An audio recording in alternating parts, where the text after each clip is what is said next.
Você que trouxe a sua Bíblia, em Filipenses, abra sua Bíblia em Filipenses capítulo 3, versículo 12 até o versículo 14, vamos ler até o versículo 21, Filipenses capítulo 3, versículo 12 até o versículo 21, glória a Deus, aleluias, aleluias. O som aí atrás, Henrique, está aí de lado aí. Glória a Deus. Se dá microfonia, se abaixa um pouco, Natan. Amém? Filipenses capítulo 3, versículo 12 até o versículo 21. Você achou? Diga graças a Deus. Amém. Diz assim então a palavra do nosso Deus, irmãos e irmãs. Não que já a tenha alcançado, ou que seja perfeito, mas prossigo para alcançar aquilo para o que fui também preso por Jesus Cristo. Irmãos, quanto a mim, não julgo que haja alcançado, mas uma coisa eu faço, esquecendo-me das coisas que ficaram para trás, avançando para as que estão diante de mim, prossigo para o alvo, pelo prêmio da soberana vocação em Deus, em Jesus Cristo, pelo qual todos quantos já somos perfeitos, sintamos o mesmo, e se sentis alguma coisa de outra maneira, também isto Deus vos revelará. Mas naquilo a que já chegamos, andemos segundo a mesma regra e sintamos o mesmo. Sede também meus imitadores, irmãos, e tende o cuidado segundo o exemplo que tendes em nós, pelo que assim andam. Porque muitos há, dos quais muitas vezes vos disse, e agora também digo, chorando que são inimigos da cruz de Cristo. O destino deles é a perdição, o Deus deles é o ventre e a glória deles baseia-se no que é vergonhoso. Eles só pensam nas coisas terrenas, mas nossa cidade está nos céus, de onde também esperamos o Salvador, o Senhor Jesus Cristo, no qual transformará o nosso corpo abatido, para sermos conforme o seu corpo glorioso, segundo seu eficaz poder, de sujeitar também a si todas as coisas. Amém? Fecha a sua Bíblia, fecha também os seus olhos e vamos falar com o Senhor nesta noite, a fim de que esta palavra ela encontrar morada no nosso coração. Nosso Deus e nosso amado e eterno Pai, te louvamos por mais uma noite de comunhão, de adoração que o Senhor nos concede aqui neste lugar, Senhor. É a Tua palavra, Senhor, que nos garante que o Senhor se faz presente em nosso meio. O Senhor nos prometeu que estaria conosco todos os dias, até a consumação dos séculos. Pai, e a Tua palavra foi lida, os louvores foram entoados ao Senhor em formas de canções, de hinos, Senhor.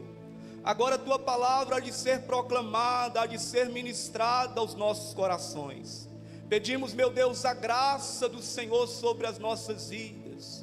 Senhor, que o Senhor nos ajude nesta noite a compreender aquilo que o Senhor tem ao nosso coração. Fale com cada vida, Senhor. Nós precisamos de uma palavra da Tua parte.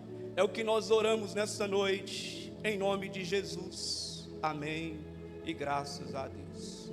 Meus amados irmãos e irmãs, prestem atenção nesta palavra nesta noite. O apóstolo Paulo, em Romanos capítulo 8, no versículo 37, ele nos fala que mesmo diante de todas as adversidades que nós passamos, ele vai dizer que nós somos mais do que vencedores por meio do nosso Salvador e nosso Senhor Jesus Cristo. Mas, irmãos, ainda assim, há pessoas que vivem como se fossem pessoas derrotadas. Eu digo isso, pessoas que já estão firmadas na fé, pessoas essas que já têm uma experiência na caminhada, na sua trajetória com Deus, na sua vida cristã. Sabendo disso, o apóstolo Paulo nos traz aqui nesta noite, nesta palavra lida, 5 coisas, irmãos, que precisa ser feito para que de fato você assuma essa identidade de que você é um cristão vencedor. Veja que Deus, o Senhor, nos chama, irmãos, para vencer, para romper. E quem é o vencedor? O vencedor não é aquela pessoa que galgou um alto emprego. Vencedor não é aquela pessoa que tem uma boa quantia guardada no banco, um bom casamento. Vencedor é simplesmente, de acordo com os padrões da Bíblia, é aquela pessoa que aprendeu a vencer as dores. Então, vencer dores, a palavra já diz tudo, vencer dores. São aquelas pessoas que vencem as propostas deste mundo tenebroso que nós estamos vivendo. Os vencedores são de fato aquelas pessoas que renunciam às paixões do mundo e têm o seu nome escrito no livro da vida. Os vencedores são aqueles que vencem as provocações. Os vencedores são aqueles que vencem as tentações, as adversidades que sobrevêm contra a vida desta pessoa. Mas o apóstolo Paulo aqui nesta palavra nos fala acerca de 5 coisas, irmãos e irmãs, que é necessário ser feito a fim de que de fato nós venhamos assumir essa identidade de um verdadeiro vencedor.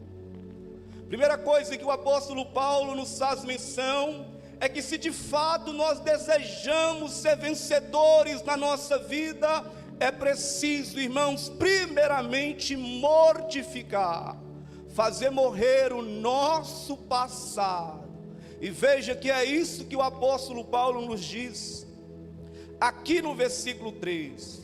Ele diz: uma coisa eu faço. O que o apóstolo Paulo diz que fazia? Ele diz que uma coisa eu faço, que é simplesmente esquecendo das coisas que para trás ficam, meu irmão, minha irmã. Veja bem que não há como você ser um cristão vencedor na sua vida, apegado com o passado, apegado com as coisas que já se passaram na sua vida. É tanto que o apóstolo Paulo nos diz em 2 Coríntios capítulo 5, versículo 17, ele diz que se alguém está em Cristo, nova criatura é. As coisas velhas, meus irmãos, se passaram, eis que tudo então se fez novo. Há pessoas, irmãos e irmãs, que têm tudo para viver como vencedor nesses dias, mas vivem como verdadeiros derrotados, simplesmente porque não aprendeu a abrir mão das coisas do passado. Às vezes é um ressentimento, às vezes é uma mágoa, é algo que aconteceu lá nos primórdios, meus irmãos, e isso simplesmente embaraça a vida do cristão, do crente, impedindo que haja o progresso no presente momento. Talvez você está aqui assim nesta noite, no presente momento, mas carregando nas costas o peso do passado, o remorso, uma bagagem. E a vontade de Deus nessa noite, meu irmão, é que você rompa, é que você mortifica, é que você faça morrer o passado. Já dizia uma canção do poeta Sérgio Lopes, que ele diz que águas passadas não movem moinhos. Simplesmente, irmãos, há pessoas apegadas com as coisas do passado. Veja que esta foi uma ordem do Senhor Jesus Cristo nos evangelhos. Ele diz: lembrai-vos da mulher de Ló. Isso ele estava apontando que há uma lição a ser extraído através da mulher de Ló, que a Bíblia nem faz menção do nome dessa mulher, irmãos e irmãs. Mas aí Jesus, ele diz: lembrai-vos desta mulher. E o texto todos nós sabemos que Deus haveria de subverter aquelas duas cidades, Sodomas e Gomorra, que praticamente estavam entregues à devassidão, à idolatria e o pecado. Deus envia anjos em resposta à oração de Abraão lá na casa de Ló, e dá uma ordem para eles: olha, Deus vai subverter essa região, saiam daqui, escapam deste lugar com vida. Mas Deus dá uma ordem bem clara, irmãos e irmãs, dizendo: tão somente não olhes para trás. Ah, irmãos, quantas são as pessoas que têm recebido também essa missão de Deus, de prosseguir na sua caminhada, tem ouvido de Deus dizendo que é para frente que se olha, que é para Jesus que nós devemos olhar, é para Cristo que nós precisamos mirar o nosso olhar, irmãos. Mas infelizmente, irmãos, tem desobedecido a ordem de Deus de olhar para trás. Olhar para trás aqui significa um apego com as coisas que ficou neste mundo, meus irmãos e irmãs. E o resultado todos nós sabemos, que assim como Ló saía com a sua esposa e filha, o texto diz então que a mulher de Ló, ela resolve olhar para trás. O resultado todos nós sabemos, que ela ficou convertida numa estátua de sal. Significando, irmãos, que quem olha para trás fica parado, estagnado como uma estátua, não rompe, não progride, não avança. Eu digo a você, meu irmão, se de fato você deseja ser um cristão vencedor, o segredo é este: esqueça do passado, esqueça quem te feriu, esqueça quem te magoou. Nós precisamos olhar para Jesus, trilhando o caminho da vitória, meu irmão, minha irmã. Não é para trás que se olha. Mas o apóstolo Paulo também, em segundo lugar, nos fala que além de nós mortificarmos o nosso passado, nós precisamos, irmãos, também ter a ousadia, a coragem de avançar, meus irmãos. Veja que é isso que ele diz aqui no versículo 3. Ele diz: eu prossigo para alcançar aqui. No versículo 13, na parte B, ele diz: eu avanço, meus irmãos e irmãs, para um alvo. Eu avanço para as coisas que estão diante de mim. Constantemente, meu irmão, minha irmã, Deus nos chama para romper, igreja. Constantemente nas escrituras Deus está nos chamando para avançar. Você pode pegar a sua Bíblia e abrir em Hebreus capítulo 12. Você vai ver Deus nas entrelinhas dizendo que é para frente que nós precisamos romper, meu irmão. Diz que é olhando firmemente para o autor e consumador da nossa fé. Precisamos avançar, meus irmãos. E só avança quem é ousado.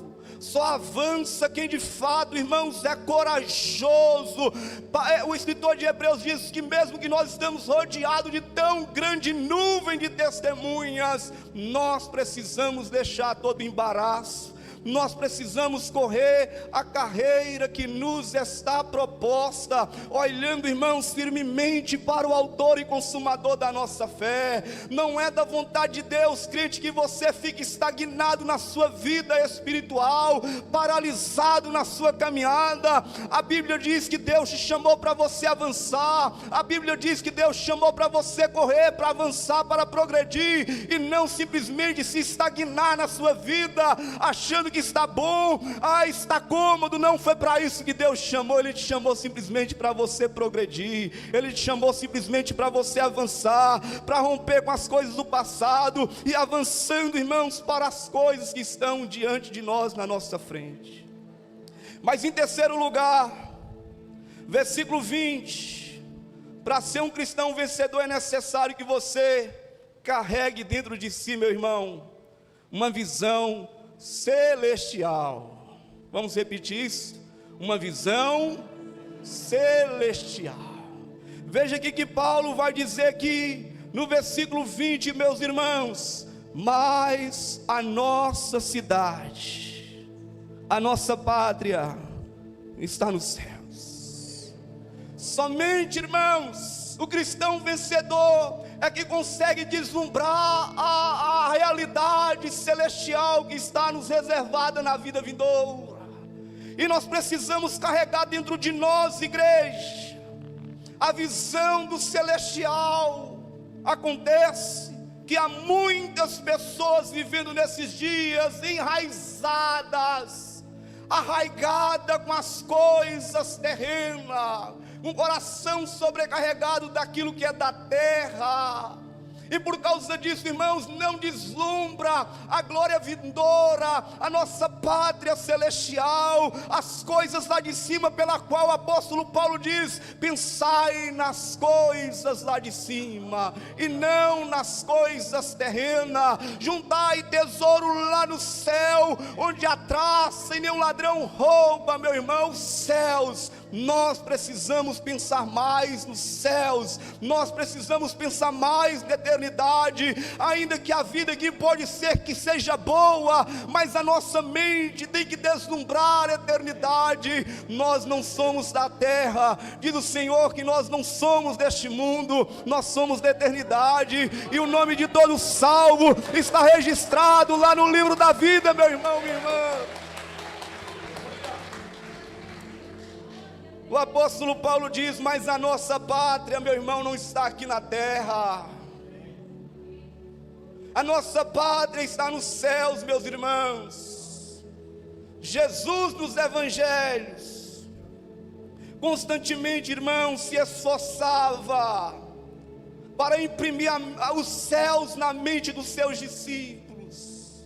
Deixa eu te perguntar, qual foi a última vez que você se pegou pensando no céu, meu irmão? Qual foi a última vez que você parou para pensar nas mansões celestiais? Qual foi a última vez que você pegou-se pensando: meu Deus, a vida aqui pode ser até boa, mas não se compara com aquilo que está nos reservado na eternidade? Como eu disse, Jesus constantemente nos evangelhos, ele estava esforçando para imprimir na mente de cada discípulo o céu, meu irmão. João capítulo 14, no versículo 1, ele diz: na casa do meu pai há muitas moradas. Se assim não fora, eu vou teria dito, porque eu vou preparar-vos o lugar, a fim de que onde eu estiver, estejais vós também. Não somente nesta passagem, irmãos e irmãs, mas há várias passagens que Jesus aqui se esforçava para dizer: olha, tira um pouco a sua convicção, os seus olhos deste mundo, e transporte o seu olhar além desta vida, igreja. Há pessoas, irmãos, se matando nesses dias. Jesus disse que adianta o homem ganhar o mundo inteiro e lá no fim perder a sua alma. E veja que Paulo ele vai dizer o seguinte, irmãos, que aquilo que os olhos não viram, aquilo que os ouvidos não ouviram, aquilo que não penetrou no coração do homem, são as que Deus tem reservado para todos aqueles que amam. Irmãos, quando você pensa na vida após morte, quando você pensa na vida eterna, meu irmão, você se torna um crente imbatível. As agruras desta vida não te param. As tentações, por mais forte que seja, não é suficiente para te arrancar da presença de Deus, jovem. As decepções com o homem, com as pessoas que estão do seu lado, não é forte o suficiente, meu irmão, quando a sua mente está vidrada nos céus. A igreja, nós precisamos voltar a pensar lá nas coisas de cima. Além de termos uma natureza terrena, foi implantado dentro de cada um de nós a natureza celestial, meu irmão. O apóstolo Paulo diz que o cristão vencedor é aquele que vive na expectativa dessa nova cidade. Ele diz: a minha pátria está nos céus. Volto a dizer que Jesus dizendo aos seus discípulos: vocês não são deste mundo. Brevemente, irmãos, os nossos olhos fecharão para esta vida, e eu quero crer que os seus olhos se abrirão diante do autor da vida, o nosso Senhor e Salvador Jesus Cristo. Não há preço que pague, irmãos, a nossa redenção, a nossa vida eterna. Então o cristão vencedor, além de mortificar o passado, desconsidera o passado, saiu do Egito, está caminhando rumo a Jerusalém. Ele é aquele também, irmãos, que está rompendo.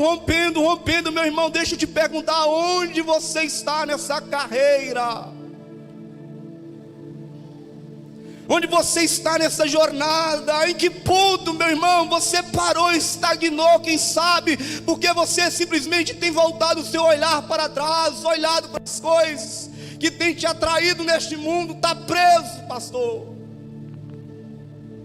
Se de fato desejamos ser vencedores, é preciso, irmãos, carregar dentro de si, dentro de nós, essa visão do celestial, meu irmão.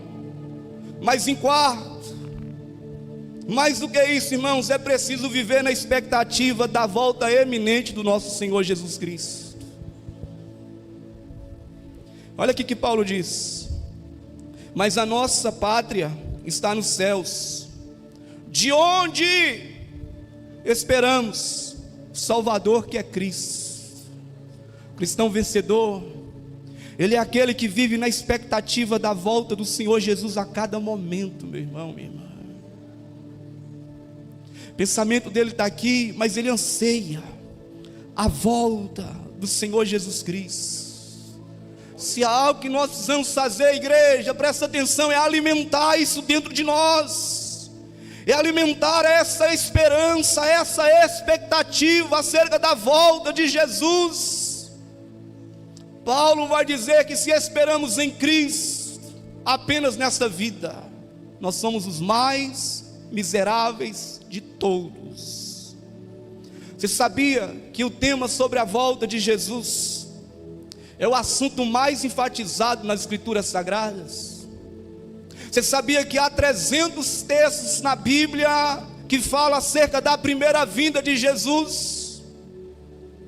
Mas você sabia que há mais de 2.400 referências que simplesmente falam acerca da volta do Senhor Jesus Cristo, meu irmão? Certeza é que Ele voltará, certeza é que Ele virá. E Ele virá buscar aqueles que são lavados e redimidos no seu sangue. Ele vai levar os vencedores, aqueles que renunciaram às paixões deste mundo, os prazeres, as coisas deste mundo, e caminha, irmãos, com a sua mente, um coração endereçado às mansões celestiais. Mas por último, além de termos essa convicção e certeza, expectativa acerca da volta de Jesus, é preciso, irmãos, estar apoiado numa promessa gloriosa. E essa promessa está aqui no versículo 21. Olha que promessa gloriosa, meus irmãos e irmãs: o qual transformará o nosso corpo abatido. Dá uma olhada para o seu corpo aí. Olha aí, olha. Talvez os jovens os únicos que podem até dar um passo à frente. Mas olha a nossa realidade, irmãos. Corpo abatido.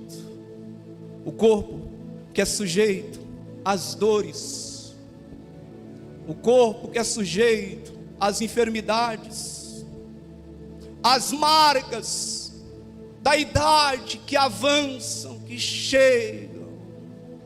Às vezes, cabelo branco, dente mole, cai, uma ruga aparece.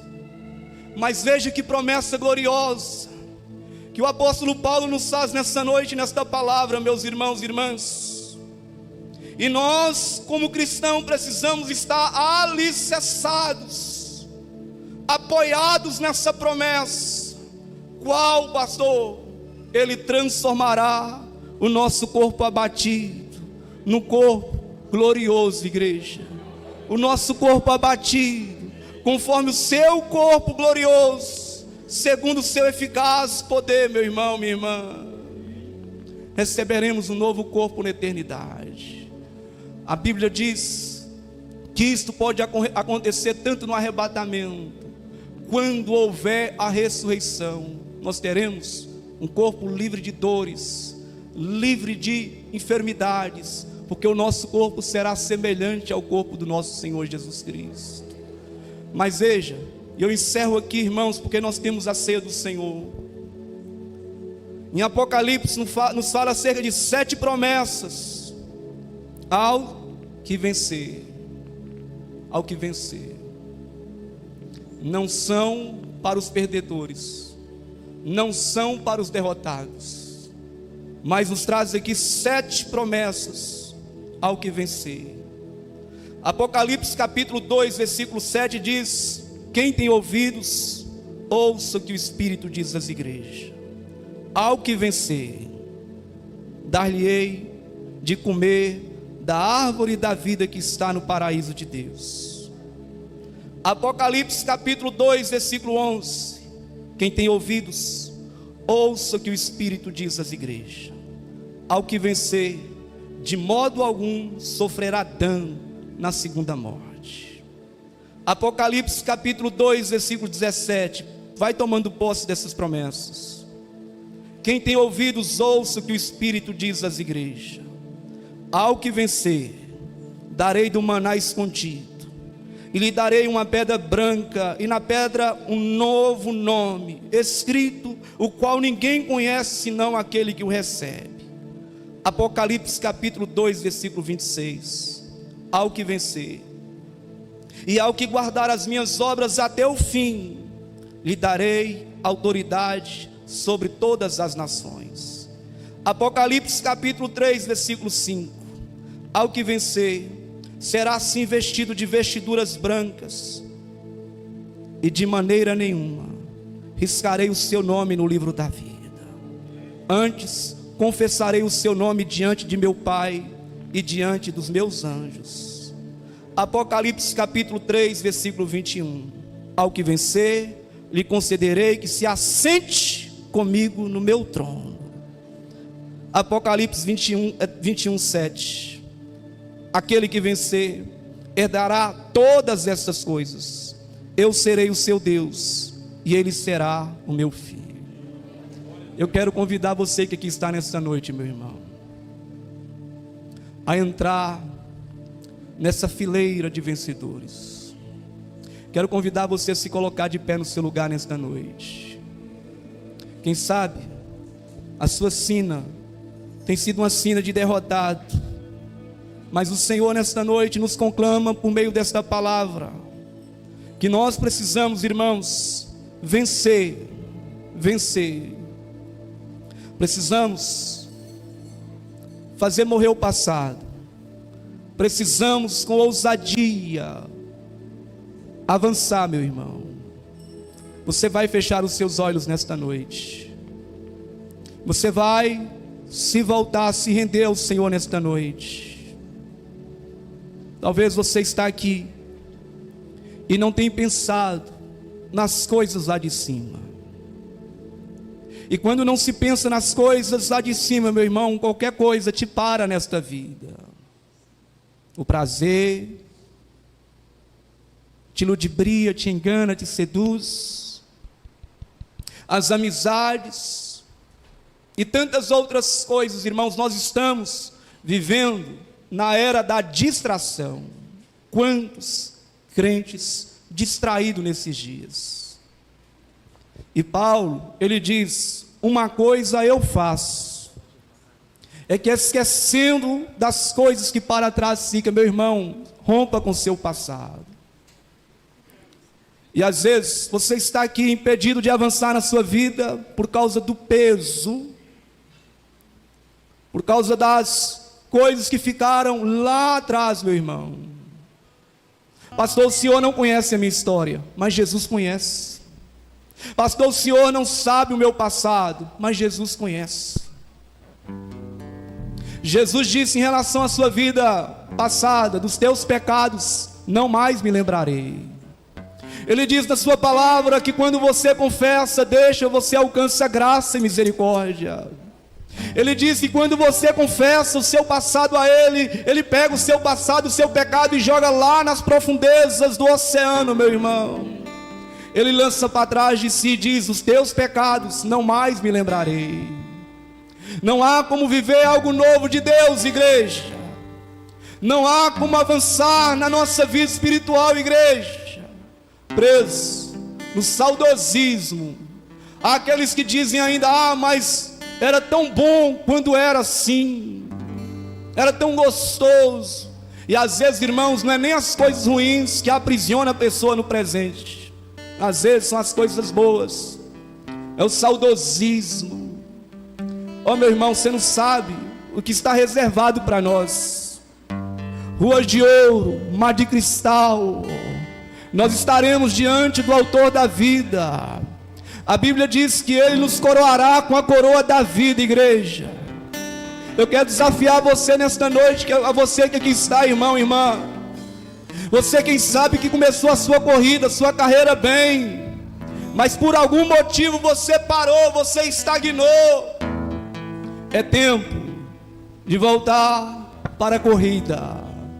É tempo de voltar a abrir os seus olhos e olhar, mirar somente a Jesus, meu irmão. Focar o seu foco na pessoa de Jesus Cristo, olhando para Ele, meu irmão. Sem isso você não avança, sem isso você não progride, sem isso você se torna um